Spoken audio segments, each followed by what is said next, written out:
continue to be a great city. And that's what I plan to do.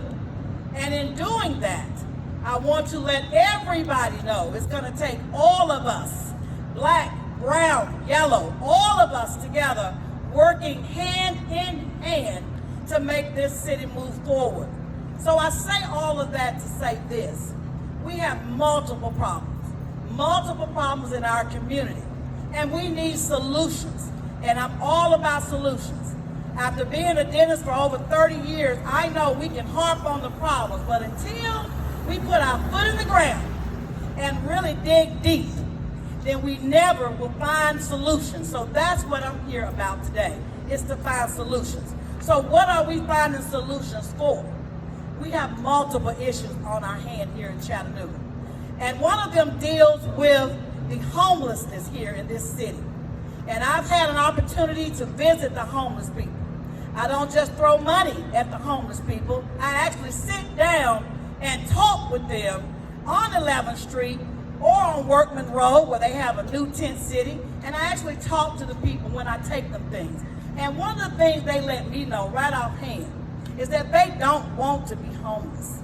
And so I immediately recognize the fact that we have some issues here that we need to deal with. And one of them, which is another one of my parts that I would like to talk about today, is the mental issues that we're dealing with in this city, and how we walk every day over these homeless people and never deal with the mental issues that they're confronted with. And so my solution will involve creating a complex where we will get the homeless people off of our streets, bring them in, have them evaluated and diagnosed, as doctors do best, diagnose their mental condition and get them the help that they need.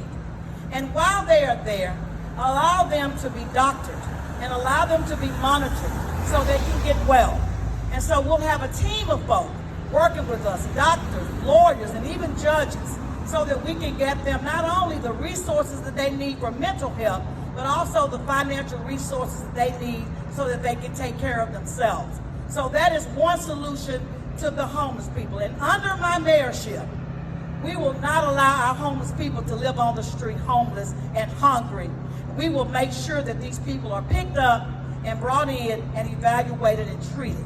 That's one thing we're going to do. Secondly, is this problem with the disparity in our educational system. We have got to deal with this. And some would say, oh, by the third grade, if they're not on the reading level, then they're doomed for prison. And I say, we cannot wait till a child gets to the third grade. We have got to start when they are 0 years of age, 0 to 5, which 80% of the brain is developed. And during that time, those formative years, it is most critical that children get the best education they can get.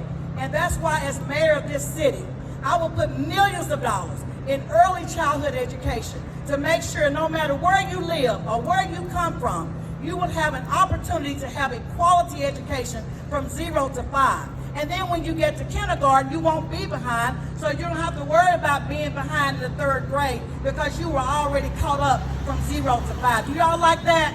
Yeah. Y'all like that? I think we can do that. If we spend money doing things that we don't get benefits from, why don't we start spending money in this city toward things that help people? And that's why, as a mayor, I am putting people first. That is the first thing that we're going to do, is put people first. Secondly, someone would ask me, well, what are you going to do about criminal justice? Well, I think I have fought for a long time for criminal justice in this city. I have went up against the big wigs. I don't care who they are. The mayor, okay, I'll go up against him. I will go up against the police chief. You all know. I will go up against anybody that denies African Americans, minority, poor people, anybody, the right to their civil rights during an arrest. So under my mayorship, we're going to make sure that we get rid of the chokehold under the city of Chattanooga. Can I get a round of applause for that? Yeah. No chokehold in the city of Chattanooga. And we can change the charter anytime we want to with those votes on the city council. How do I know? Because when I was challenged as the NAACP president that we could not remove the box, when we could not ban the box, I had a little meeting with our city attorney. I said, we can do it because we have seen it done in other places. And I know, as a doctor, you don't have to reinvent the wheel. If they've done it somewhere else, you can do what? Paste and copy. And so if another city has done it, then we don't have to reinvent the wheel. And so that's what I asked our city attorney to do. Figure out how to make it happen. He said, well, we got to change the city charter. I said, well, let's change the city charter.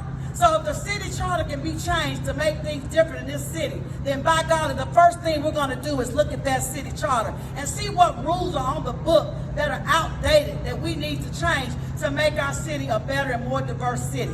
So that's what we're going to do. We're going to make a lot of changes that pull Chattanooga forward and make sure that our city is progressive and in tune with the rest of the world, and in particular, to make sure that our citizens in this city feel good about staying in Chattanooga and not moving to other places. We have a lot of talented people that want to stay in Chattanooga, but because the opportunities are not there for everybody, they leave. And so we're going to keep our talented people here by making sure Chattanooga is diverse. The other thing, our veterans. I think that I put my money where my mouth is. And so I made a commitment of $20,000 worth of free dental care to our veterans here in this city and monetary donation to Honors Air.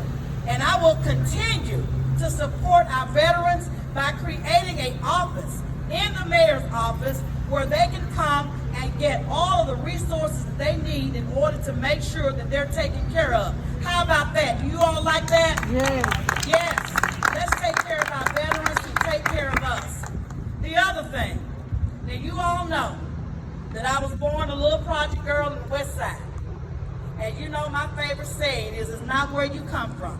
It's where you're going and how you get there. So one of the things that we're going to continue to do is to make sure that we have opportunities for those who just need a hand up. And I want to thank one of my students for being here today. Because sometimes when you're trying to do the best that you can do and you still can't move forward, you need somebody that will believe in you and give you a helping hand and move you up. So that's why for 20 years, I worked on women, single women, welfare women, non-traditional students who needed a hand up, who needed to make a livable wage. And I trained them for over 20 years when our traditional schools did not have a place for them and they didn't let them attend their universities for whatever reason. But they made it. They made it and they're making good money, and I want to thank them. I've got some students here today that are here to support me, and they will attest to the fact that their life is great. Not because of me, but because of the things that we can do as a community to add resources so that people can have a way out of no way. So when I talk about the West Side, coming from the West Side, getting back on point, I can tell you that I was helped. I was helped a lot. And I would be remiss if I would stand up here and pretend that nobody helped me along the way. So when my colleagues say, well, Dr. Woods, you made it and you came out of the project. What's so different about you? Why can't your friends and the folks where you live come up like you? And I tell them this, there were a whole lot of laws, and I stand by it. There were a whole lot of laws that helped me, because once upon a time, African American women that looked like me didn't have a snowball chance to get into dental school. But they allowed me to come in. And because I was allowed to come in and I proved myself, that's the question. Can you prove yourself worthy? That means hard work and ethics. Nobody gave me anything. Nobody gave me anything. I worked for it, but somebody opened up the door of opportunity. And that's what empowerment is all about. You may not have everything you need, but if somebody will open up the door of opportunity and give you some resources, then you can do anything in life that you want to achieve, and you can accomplish it. You can go all the way to the stars and back. So as a African American woman who is standing here right before you, I can tell you that as a mayor, I will make sure that there's opportunities for everyone.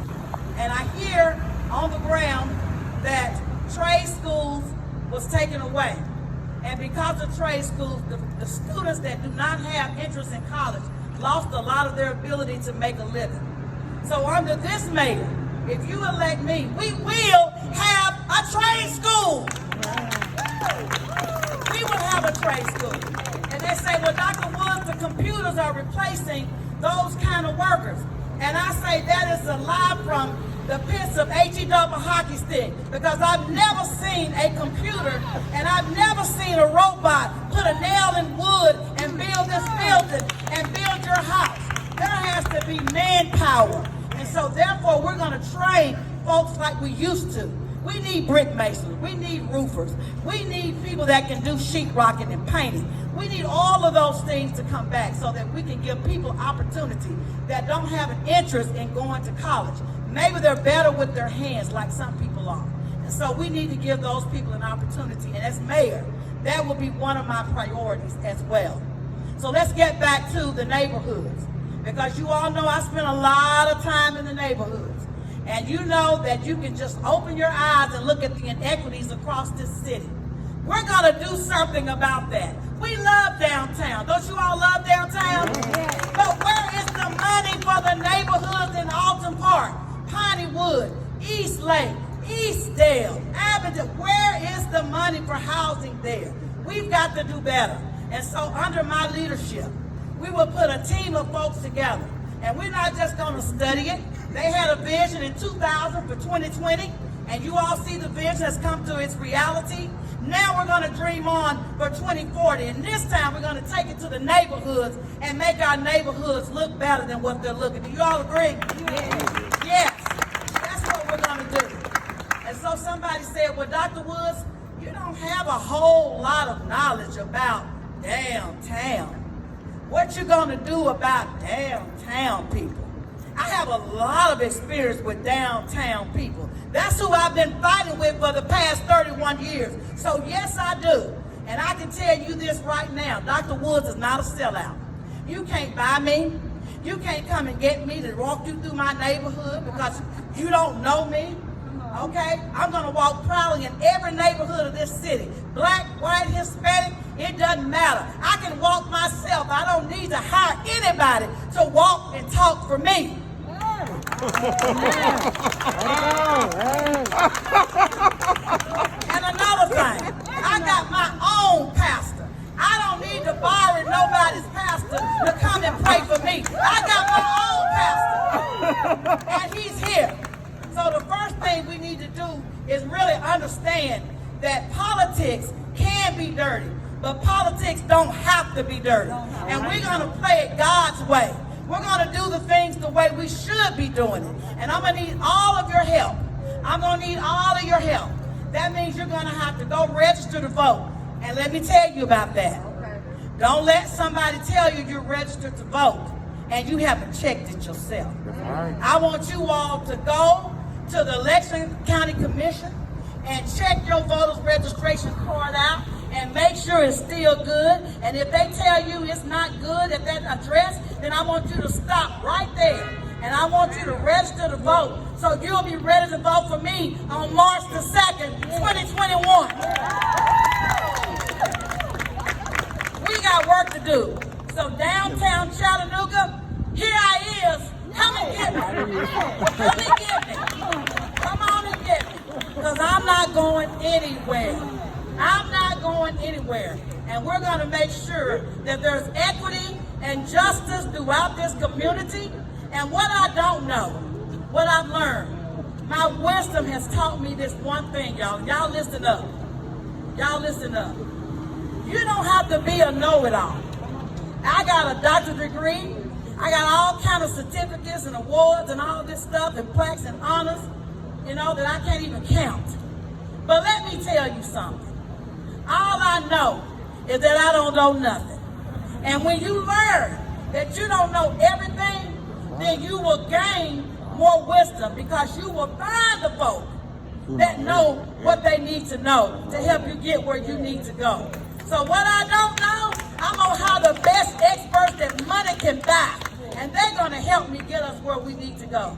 So if I don't know something about downtown, I'll find somebody that knows about downtown. If I don't know something about banking, I'll find the best banker. If I don't know something about neighborhoods, I'll hire the best neighborhood specialist, the best economist. Whatever we need, that's what we're going to do. And that's called doing it the right way. And with you all on my side, knocking on doors, making those phone calls, asking folks to check their voter's card and make sure it's good, we can do it. Because some people say the folks on the mountain run the city of Chattanooga. What do y'all say? No. All right. You say the people on the mountain don't run Chattanooga. And I tell you right now, they say, well, Dr. Woods, how you going to pay for your campaign? You know, the people on the mountain giving so-and-so $200,000, they're giving so-and-so $100,000, and you're going to need $600,000 if you're going to win. And I say, I don't need their money. I need your vote. That's what I need. And your vote is worth millions of dollars. Millions of dollars. So if you all would just vote for me, I won't have to take their money. But if they got something to give to make the community better, they can give it to me. And if I was them, I would invest in me, because we're going to take this city back and we're going to do the things that we need to do to make Chattanooga great. Thank y'all so much for coming out today. I love you.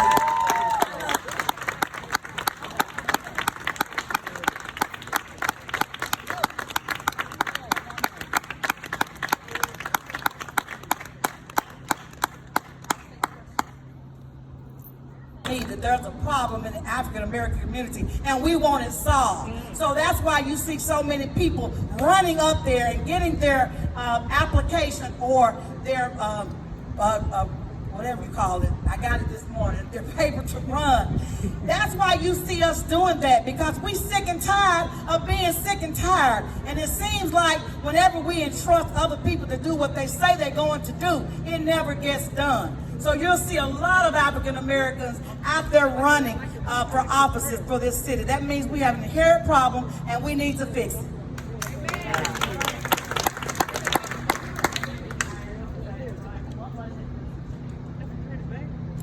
Well, you know, I've seen a lot of police brutality in this city. And I've come up against some of the big dogs. And you all know me. I ain't scared. And so what that means is, you know, time and time again, once you continue to see these kinds of things, people getting beat on the ground, even though they're wrong, they may be wrong, but the moment you put your hands on them and you take them into custody and they're handcuffed, that stops. So I'm sick and tired of seeing that. I'm sick and tired of seeing the statistics in education where black and brown children are at the bottom of the list all the time. I'm sick and tired of that. I'm sick and tired of seeing homeless people on the streets of the city of Chattanooga and everybody just walking over like it's okay. I'm sick and tired of all of the discrimination that goes on in our community. No equity, no justice in our neighborhoods. I'm sick and tired of that. And I'm also sick and tired of the unfairness that we women have to endure every day. So I want to see something done about women being treated fairly in this city, all across this city. So that's what I'm sick and tired of. And I can give you another long list of things, but we'll be here till tomorrow. Another question. Talked about being a role model. I have been a mentor for as long as I can remember. And so it's not new to me. It's not new to me. One of the things I learned is that once you make it, it is your moral obligation to go back to your community and help others. And so I hope that young girls, black and white, Latino, whatever you are, I hope that you can look at me today and say, if she can do it, as a single mom who's once been on welfare, and I'm proud of it, because welfare can be a stepping stone. It's not the solution, it's not the end solution, but don't let people talk bad about you because you had to get a welfare check or some food stamp to help take care of your kids. Because I can tell you right now, corporate America get big paychecks, big welfare checks every day in the form of grants. So we're not going to let anybody put us down. because we've had to come a long way. But God is our witness, God is our strength, and he'll take us wherever we want, as long as it's in his name and as long as he gives us the journey to do it. So I'm just very thankful for what I've been able to do to help other young girls and young men as well. And I hope they continue to look up to me. And if I fall, and I've fallen plenty of times, if you fall, I want you all to have me. I want you all to have me. Because I've learned in life, you can fall down, but you can get right back up. And the more you fall, the more strength you have the next time you get up. Because God gives you the strength. So don't look at my failures. Don't look at my failures, because my failures have been the one thing that spurred me to victory height. Every time I fail, it gave me another nugget of wisdom. So the next time I run across the same thing, I know exactly what to do. So don't you ever be ashamed of your failures. Admit to your failures and say, yes, I failed, but guess what? I learned from it, and look at me now. Look at me now. I went from welfare, and this is not me bragging on myself, because I know how folk are. They'll say she's bragging on herself. No, I'm just telling you all my life story. I went to welfare to earning millions of dollars. And so if I can do that, you can too. And I had many failures along the way. So don't let the smooth taste fool you. I've had many failures along the way. But what I've learned to do is to take every failure and use it as a stepping stone to move me to greater heights. And that's my spirit.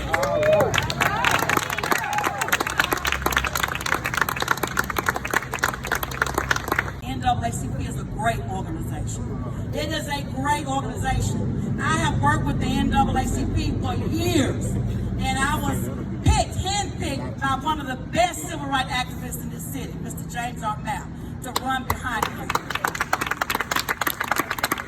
And just like I make mistakes, they make mistakes too. And I'm not privy to say anything because I have an attorney that represents me. I've learned a lot about life. If it's something that is not in your lane, then you get somebody whose lane it is in and you give it to them. So I have an attorney that represents me, so I can't say a lot more about that. But like I said, it's a wonderful organization. It's the oldest and largest civil rights organization in the world, and you can't get me to say nothing bad about it. I only say that people make mistakes, and I'm ready to forgive them.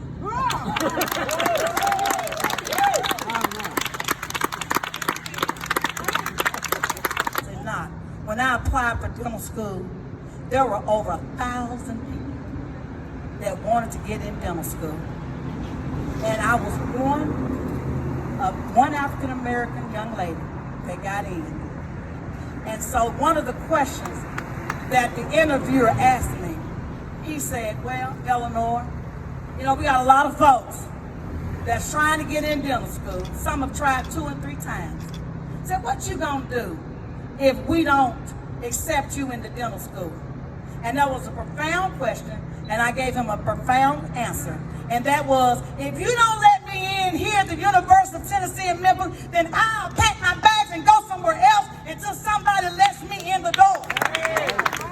So you don't never give up on your dream. You don't ever give up on your dream. If somebody shuts the door, then there's another door to open. And when they open up that door, you don't just walk in, you run in that door. Because that door of opportunity sometimes is only open just a little while. And so when opportunity knocks, don't wait your time out trying to figure out what you're going to do. Don't do that. If somebody is there knocking on the door to let you in, run in that door and take that opportunity. That's what I do. That's what I do. Well, y'all checked out my little bio. I think I have been in the community, working with the people at the grassroots level. And the people that know me know that first of all, I'm gonna work for them. That's why I'm putting people first, not downtown. Putting people first. Downtown is gonna take care of itself. And you know why it's gonna take care of itself? is because there's people in this city that think they own this city, and they're going to keep on putting their money because they want some money out of their money. It's called investing, right? That's right. And so we're not worried about downtown. I'm worried about the people. I'm worried about y'all in your community. I'm worried about the small business people that are struggling every day because they can't pay this and can't pay that. They're taking from here and putting it over there. The small business person runs this city, and that's who I'm going to advocate for because I'm a small business woman myself, and I understand what you go through every single day. I don't want your money if you think you're going to get me to do something that's unethical under the table. I'm not going to take your money. If you've tried that many times and I've turned you down, I'll continue to turn you down. Because my God tells me and gives me my marches every single day. And I don't need to do anything against him because he's going to make a way out of no way for me every single day. Look at me. Look at me. And for all the single mothers that are out there struggling, maybe your baby daddy hadn't paid what he's supposed to pay.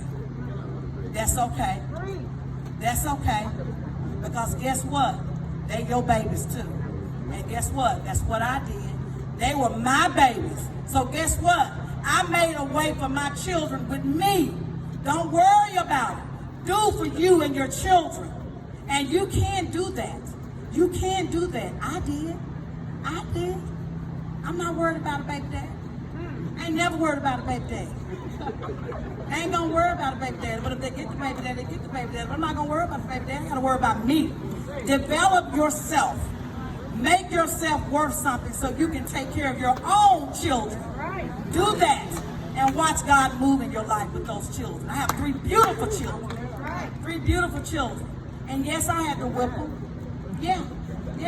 I'll go to jail for that. I'll go to jail for that. Because I know if I didn't challenge them that way, then the streets would.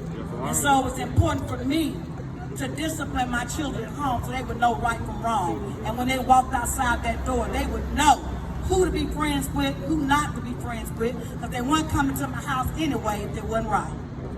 You got to see who your children are, who your friends, the children's friends are. Check them out, you know? And my daddy would tell me, now I can't control what happened when you're gone 8 hours away during the daytime from school, because you're going to be influenced by a whole lot of things. But I can whoop your butt if you come home with some of that demonic stuff that you're doing, that they're doing at the school, because you will be different. And so I got a lot of whippings, but I ain't dead. I got a lot of whippings, but I ain't dead. And so it's okay to discipline your children. And it's better to discipline them when they're first born, up to the age of 5 or 6, and then you don't have to beat them. You don't have to beat them. You don't have to curse or any of that thing, any of those things with your children. If you raise them early, and then they will grow up to know that you are the authoritative figure, and that police on the street are the authoritative figure. I'm glad you asked that, because somebody wants to know about the police officers. We are not, and I may lose some votes, that's okay. I'm speaking what I feel. We are not going to defund the police department. What we're going to do is reorganize the police department and get rid of bad cops. And if that means the police chief, that means starting a new search, then so be it. So be it. But we need police officers. We need them to protect you if something happens in your house. Who you gonna call? Ghostbusters? You're gonna call the police, and you hope they get there in time. So we would be foolish to say get rid of the police officers when we need them. But by the same token, we need more African American police officers on this police force. And so I told Chief Roddy and Fletcher, when he was here, that we need to use some recruitment effort that make black folks come here. Why are we going to the historical black colleges and universities and looking for some good police officers? And you know what? When they wanted to fill up downtown with folks to stay in these expensive houses, They gave them all kind of incentive bonuses to come down and move downtown because they wanted those houses to sell. Y'all remember that? Yeah. They gave teachers all kind of money. If you just move into the art district, if you just move into the, we'll give you $10,000. If you just come and work at Brandon High School, if you're a great teacher, we'll give you an extra $10,000 a year on your salary. Come work over here. We need you. So if we need some good police officers and some good black officers, let's give them some incentive bonuses to come in too. Does it make sense? If I don't make sense, tell me. If I don't make sense, tell me. It's where you put the money. It's what your interests are. And if your interest is not on people, then you won't care. But my interest is with the people. My interest is with women, with children, with veterans, with those that have mental illnesses, with the homeless, with the criminal justice system that we fight for every day and against every day. That's where my interest and my heart is. Downtown is going to take care of downtown. We're not going to stop there. We love Chattanooga. Keep on building downtown. We love it. I love to go downtown and ride on the river. I love it. I love to bring my friends down into town and say, let's go downtown. It's lovely. I love that. I'm proud of it. I'm very proud of our progress. But I'm not proud of our progress in our neighborhoods. I'm not proud of our progress in our schools. I'm not proud of our progress with homelessness here. I'm not proud of any of those things. And with me being your mayor, we're going to turn that attention and some of that money to where I'm not proud, and we're going to make a difference. Y'all know I'll keep talking. So y'all can call me. Y'all can follow me on my Twitter, Instagram, Facebook, Dr. Woods 2021, and you can always call me 423-331-8878. I'm not stuck up. You can call me. One more question. Dr. Woods, as being an organizer, you, and being the lead in the demonstration that took place downtown from the county courthouse down to Miller Park, January the 22nd, I believe it was, 2019. Don't you think, or I do, you deserve, not think, it is my opinion, you deserve some credit for what subsequently happened downtown in the overall peaceful demonstration against some aspects, all aspects of police brutality. I think the people know. If you don't know, you better listen to Brother Bush. Well, no, it ain't about me. It's about getting someone in the office that truly represents all of the people. It is for all of the people. And it is from the people. You led that demonstration. You organized it. When Black Lives Matter came later, which it should have, in my opinion, you set the framework for people who have the right to peacefully assemble. Yes. Everything with peace. You said that you organized it. I didn't organize it. I don't know if I even showed up. I may have. Showed up for a lot, Brother Bush. And that brings me to the other thing. I had a phone call from one of my wonderful friends, white male friend that called me, and I'll say that for this reason. He said, well, Elenora, what you gonna do about those statues up there? Thank you. What you gonna do about it? And I said, well, I organize a peaceful demonstration. That's right. And I'm not, because he loved the statues. He loved the Confederacy. It's part of my history. I said, yes, it is. I said, but let me put it to you this way. You love me? You said, yeah, I love you. I said, I love you.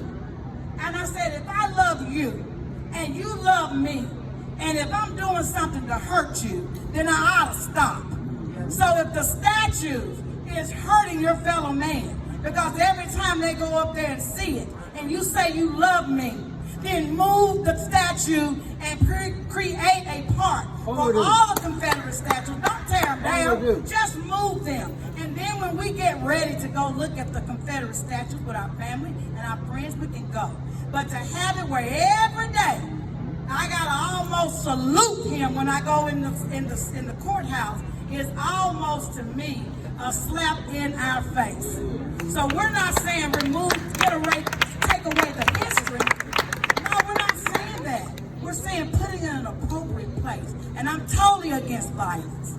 I'm totally against violence. we can do things peacefully here in Chattanooga. And if we're the great city, the progressive city that we claim to be, and you're hurting your brother and your fellow man because we cry when we have to go and pay our taxes or go into the federal court building for a court case to see the statue that's hurting our eyes, and you love me, then stop hurting me if you love me. Let's remove it and place it in a better place. In fact, if I'm the mayor, I think I'm gonna find some land, because we give a lot of land away to folks, right? I think I'm gonna find some land enough to build a big old Confederate park. And any statue that's of Confederate nature, we're welcome to bring it there. And I think it would be an excellent learning tool for our children on a field trip to go and study the Confederate statues with them all there together. Because you can say, here stands Confederate so-and-so, and here stands Confederate so-and-so, and he did this, and this one did that. We can use it as a learning exploration. So there's nothing wrong with our history other than we don't need to repeat it, and we need to love one another and respect what my eyes see, which is different than what your eyes see. That's hurting me, that may not be hurting you. Ooh. That's all I'm saying. Ooh. To my left, who put all of this together, I want to thank him. And my best friend of almost 50 years, Cassandra, is here also, who's always standing in the wing with me. Tina, who is my treasurer, come on, just hiding in the back. Tina is my treasurer. She's going to be the one to take care of the money. I got a rule, I don't touch the money. So don't y'all say I touch no money. I don't touch the money. I got my own money to touch. So I don't need to touch yours. Tina's going to be touching the money. And then also we've got, I can't say a lot of folks' names because they're on the board of the NAACP, so I'm going to leave them off. My public relation person, Dr. Renee Ford is right here, who has made sure that all these wonderful people are here today. Our TV folks, Channel 3, 9, 12, thank you all for coming. Chattanooga Times, I don't know if the News Chronicle is here. Did I leave off anyone? I want to thank you all for coming. It means a lot when you come out to hear what the people have to say in this city. And when we called on you all answered. And I thank you so much for coming out to make sure that people are informed properly. So, Renee. I just want us to get out and go.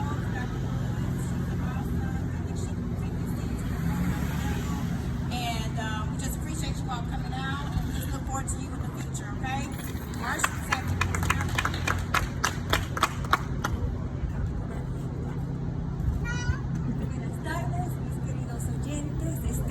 Aquí en Chattanooga estoy dando un breve resumen de las palabras de la doctora Woods, la cual desea postularse para alcaldesa.